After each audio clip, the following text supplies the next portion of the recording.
Yo mec, alors si t'as peur du regard des autres par rapport à ton diabète, je vais t'expliquer un truc qui est pour le coup vraiment facile à comprendre et à appliquer. Ton diabète de type 1, tu as sûrement honte de l'afficher en public. Ça va être par exemple avec des potes, à un resto, à un bar, c'est l'exemple le plus concret. Il y a des potes que tu ne connais pas. Tu sais qu'il va y avoir des gens que tu ne connais pas. Il y a peut-être une demoiselle qui t'intéresse. Bref. Et ça te fait chier de montrer ça. Ça te fait chier de sortir ton stylo, de devoir te piquer et d'attendre, d'appréhender la réflexion. Il va se droguer. Ah, le dopé sort sa seringue. Ou ce genre de conneries. N'aie pas honte. Pourquoi n'aie pas honte? C'est qui tu es, mec, ton diabète de type 1. C'est qui tu es. N'aie pas honte de qui tu es.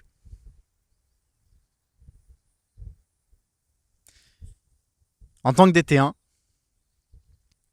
il faut bien que tu comprennes une chose. Tu ne peux pas négliger ton diabète pour le soi-disant bien ou service des gens que tu ne connais pas. D'ailleurs, ça peut même être pour des gens que tu connais. Tu ne peux pas. Parce que c'est la plus haute trahison possible. Est-ce que tu as envie de te trahir? Non. Peut-être que tu te trahis déjà avec d'autres choses. Avec du porno, avec de la bouffe, de la malbouffe.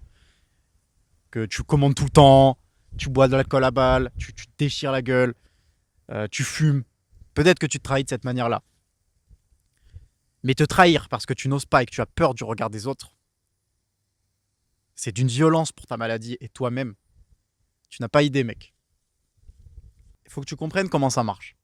Le regard des autres, en vérité, c'est si quelqu'un te juge, si quelqu'un, donc les autres en question, si ces personnes-là te jugent, te critiquent, disent des mauvaises choses sur ton dos, ou même en face, hein, c'est que de un, tu les renvoies à quelque chose qui leur fait peur. Par exemple, je te prends l'exemple de moi qui crée du contenu. Si demain, on se fout de ma gueule parce que je fais des vidéos comme celle que je suis en train de te faire, bah peut-être que les gens qui se foutent de ma gueule, c'est parce qu'ils n'ont pas les résultats et ils n'ont même pas osé se lancer. Tu vois ce que je veux dire? Donc souvent, c'est parce que tu les renvoies à une peur, une insécurité ou autre. Un sentiment négatif. Quelque chose qu'ils n'ont pas fait, qu'ils n'osent pas faire, qu'ils ont peur de faire, qu'ils ne feront jamais. T'es diabétique. Et c'est là qu'il y a une nuance qui arrive, c'est que techniquement, ils ne devront jamais se piquer. Donc ça ne les concerne pas. Si je peux te dire un truc, il y a très peu de chances qu'on se foute de ta gueule parce que t'es diabétique. Je pense, c'est pas pour les défendre, mais je pense que les gens qui feront des remarques comme celles que je t'ai citées en début de vidéo, type tu te drogues, tu vas te doper, etc., sont des gens qui ne veulent pas ton mal. Ils ne font pas ça par méchanceté, mais plutôt par maladresse. Ils veulent rigoler, ils veulent peut-être attirer l'attention sur eux en sortant une blague, et du coup, t'es l'objet parfait. Mais c'est pas forcément par méchanceté pure. C'est peut-être aussi par ignorance. Mais bref. Le fait est que, de un, faut que tu saches en rigoler. Ça m'est arrivé il y a pas si longtemps, à un resto. Je sais plus qui, en plus, une pote à moi avait fait chauffer, avait dit putain, il va encore se droguer et tout, allez, c'est le moment et tout. Et là, t'as toute la table qui me regarde. Tu vois. Il y avait des gens que je connaissais pas, des gens que je connaissais très bien. Toute la table me regarde, tu vois. Il y avait ma meuf à côté et j'étais en mode ouais, non, je vais pas me droguer, c'est du dopage. Il y a des stéroïdes là-dedans. Mec, rentre dans leur jeu, putain de merde. Il faut que tu rentres dans leur jeu. Et si ça te saoule, t'es libre de leur dire. Ou t'es libre de juste rien faire. Tu fais quand même et tu passes à autre chose. Si c'est des potes à toi qui disent ça, tu peux même leur parler, leur expliquer. Voilà, bon, par contre, ça me saoule un peu. Je le prends pas mal, mais bon, ça me fait chier, tu vois. On les fait tout le temps, ces vannes-là. Au bout d'un moment, c'est relou, tu vois. Si c'est des gens que tu ne connais pas qui font ces vannes-là, soit tu les instruis, tu leur expliques, bah non, du coup, je ne vais pas me droguer, mais je vais faire ça, et tu leur fous comment dire, tu leur expliques ta maladie d'une certaine façon. C'est un peu diabolique ce que je vais dire, mais moi j'aime bien faire ça quand c'est des gens que je connais pas. À les faire un peu culpabiliser, tu vois. Genre, bah tu vois, ma drogue là, ça me sauve la vie. Si je m'en sers pas, je meurs en fait. Tu sais, tu poses ça, mec. Mais et les couilles de poser ça. Et sinon, encore une fois, t'ignores. T'ignores. Tu ne prends même pas la peine d'expliquer. Parce que ça se trouve, c'est vraiment un connard qui sort ça, qui sait pas, il essaie même pas de chercher à comprendre. Il veut faire sa vanne, s'attirer comment dire, la popularité, et voilà, c'est tout. Et ça vaut même pas la peine de lui expliquer, tu t'en bats les couilles. Mais te rabaisse pas à son niveau. Avec le regard des autres, faut que tu comprennes une chose. Quand tu as peur de leur regard, quand tu as peur du regard des autres, tu es la salope de ces gens-là. Je vais t'expliquer pourquoi. En fait, avoir peur du regard des autres, ça veut dire être à la merci de ces gens-là. De ceux dont tu as peur de leur regard. Ça veut dire être à leur merci. Dépendre d'eux. Faire en fonction d'eux. C'est ce que tu veux. T'es diabétique. Respecte-toi. Respecte ton diabète. Si tu dois te piquer, que ça te fout mal à l'aise, t'as le droit d'être mal à l'aise. Fais-le. On s'en fout de ce que tel connard va penser ou tel connasse va penser. Ou même un tel ou un tel, sans les insulter. C'est peut-être des gens bien. On s'en fout. Ceux que ça intéresse vraiment, ils te poseront des questions. Ceux qui veulent juste te vanner ou te critiquer dans ton dos, ça ne vaut même pas la peine de s'en préoccuper, de leur expliquer. On s'en fout. Tu te piques devant eux. Alors après, il y a peut-être des âmes sensibles qui veulent pas te voir te piquer, ça c'est encore différent. Mais tu te piques devant eux. Si ça les gêne vraiment, de manière ice pick, tu vois, genre vraiment en mode ça te critique, ça leur plaît pas, tu les emmerdes, c'est tout. Tu les emmerdes, t'es diabétique, tu dois te piquer, mec. Tu les emmerdes. T'es à ta table, tu sors ton stylo, pam. Vu comme ça, hors contexte, c'est complètement con. Mais t'as compris l'idée, tu vois.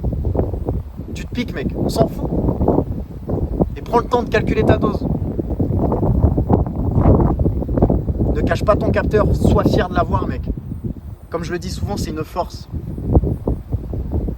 Moi, je le vois comme ça, mec. Quand je marche dans la rue avec mon capteur, je suis trop fier de l'avoir sur le bras. En plus, avec la shape que j'ai, alors je suis pas un bodybuilder, mais je me dis, putain, tu vois, il y a des résultats, et en plus, il y a un capteur. C'est incroyable, mec. C'est tellement bon. Donc, c'est pour ça. S'il y a des gens que tu ne connais pas, on s'en fout, sors tes stylos. J'ai été à un mariage, j'en parle souvent dans mes vidéos de cette histoire, mais j'ai été à un mariage, et à ce mariage, il y avait une chier de gens que je connaissais pas. D'ailleurs, je ne connaissais personne à part ma meuf. Et honnêtement, à chaque fois qu'on avait un repas, un buffet ou autre, j'avais mes stylos sur moi et je les posais sur la table. Et à chaque fois, on me posait la question, qu'est-ce que c'est? Et j'en avais rien à foutre, je me piquais sous leur nez. Et ceux que ça gênait, je les emmerde. Ceux que ça intéressait, que ça intriguait, que ça rendait curieux, qui voulaient savoir, je leur répondais, je leur expliquais. Et ceux qui ne se posaient pas de questions, qui s'en foutaient, tant mieux. C'est tout, mec. Et dis-toi même, encore plus que ça, dans la plupart des cas, on ne te jugera pas sur ton diabète. C'est ton cerveau qui se fait des histoires de zinzin. Parce que le cerveau, il est très fort pour ça. Pour se faire des scénarios de baiser. Dans la plupart des cas, mec, ton cerveau va se faire des scénarios de ouf. Et ça ne sera même pas vrai. 1% des gens que tu croiseras,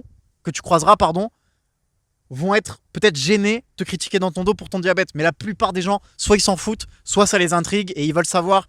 Et en vrai, ils ont un peu de compassion. Ils essaient de t'encourager. Voilà. Mais dans la plupart des cas, ils ne te critiqueront pas. Ils vont pas te traiter comme un faible. Non, mec.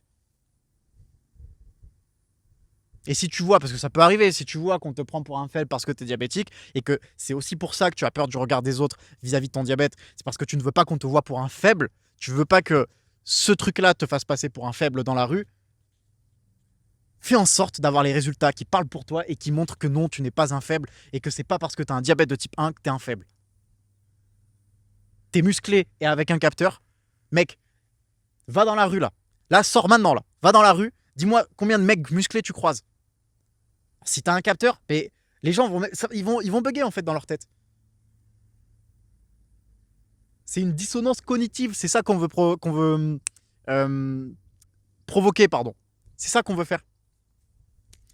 Donc te prends pas la tête sur le regard des autres et ne sois pas à la merci de ces gens-là. Et si tu sais que ce sont des gens qui vont juger, laisse-les juger, laisse-les des merdes. Fais ce que tu as à faire. Sois plus fort qu'eux. Sois plus fort que cette peur. Arrive, impose-toi et dis-le. J'en ai rien à foutre. C'est pas compliqué, mec. Ça demande juste du cran et du courage au début. Et après ça, tu verras que c'est comme apprendre à conduire. Tu avais peur la première fois que t'es monté dans une bagnole. Moi, je me suis chié dessus la première fois que je suis monté dans une bagnole. Et aujourd'hui, mec, conduire, je ne calcule même plus. Tu ne fais même plus gaffe. Tu conduis automatiquement comme un robot. C'est pareil. Je peux me retrouver devant 70 personnes que je ne connais pas. Je n'en aurai toujours rien à foutre. J'aurai le capteur visible et les stylos insuline sur la table. Et je me piquerai sous leur nez, que ça leur plaise ou non. Par contre, attention, encore une fois, parce que je connais une personne dans mon entourage qui est sensible à ça, il faut nuancer et il faut quand même prendre à part les personnes qui sont, du coup, qui n'aiment pas voir quelqu'un se piquer. Il y a des personnes qui sont très sensibles à ça. Et là, faut pas être un connard, tu vois. Si tu es à table avec quelqu'un qui a peur de ça, tourne-toi. Fais en sorte qu'elle ne voit pas, quand même. Là, pour le coup, respecte son problème à elle et entre guillemets, sa sensibilité. Voilà. Mais là, ce qu'il faut que tu comprennes, c'est que dans tous les cas, si quelqu'un te critique, si quelqu'un te juge en mal, c'est que tu le renvoies à quelque chose qui lui fait du mal. C'est que tu le renvoies à quelque chose qu'il ne fait pas, qu'il a peur de faire, qu'il ne fera jamais et qu'il le sait. Pourquoi tu crois que quand tu es à une soirée et que tu es le seul connard qui ne boit pas, tout le monde te vanne? Pourtant, c'est un fait. Si tu es le mec qui ne boit pas, tu es entre guillemets le mec le meilleur. Tu ne te détruis pas la santé en fait. Et tu ne deviens pas misérable et en étant bourré. Et pourtant, on te critique. Parce que tous ces connards, ils savent pertinemment qu'ils n'y arriveront pas, qu'ils ne pourront pas arriver à ton niveau d'arrêter de boire, ou même de ne pas boire tout court. Ce qui m'est arrivé, personnellement, je n'ai jamais... Alors j'ai déjà bu des verres d'alcool, mais je me suis jamais bourré la gueule. Et le nombre de fois où on m'a craché à la gueule, entre guillemets, c'est un grand mot ce que je te dis, mais qu'on m'a vanné là-dessus, mais vanné, mais avec des sous-entendus quand même, sur le fait que je ne buvais pas, que j'étais pas drôle. Mec, c'est exactement pareil. Donc ne sois pas à la merci de ces gens-là. Sois fidèle à toi-même, ne te trahis pas. C'est vraiment la leçon que tu dois retenir. Sois fidèle à toi-même, ne te trahis pas. Si tu veux aller plus loin avec moi, t'as mes liens en description. Tu peux prendre un appel avec moi. Ça te coûtera rien. C'est juste un appel pour voir si ça peut matcher entre nous, si je peux réellement t'aider, réellement t'apporter quelque chose. Si tout mon contenu te parle, tu sais ce qu'il te reste à faire, boss. Allez, ciao.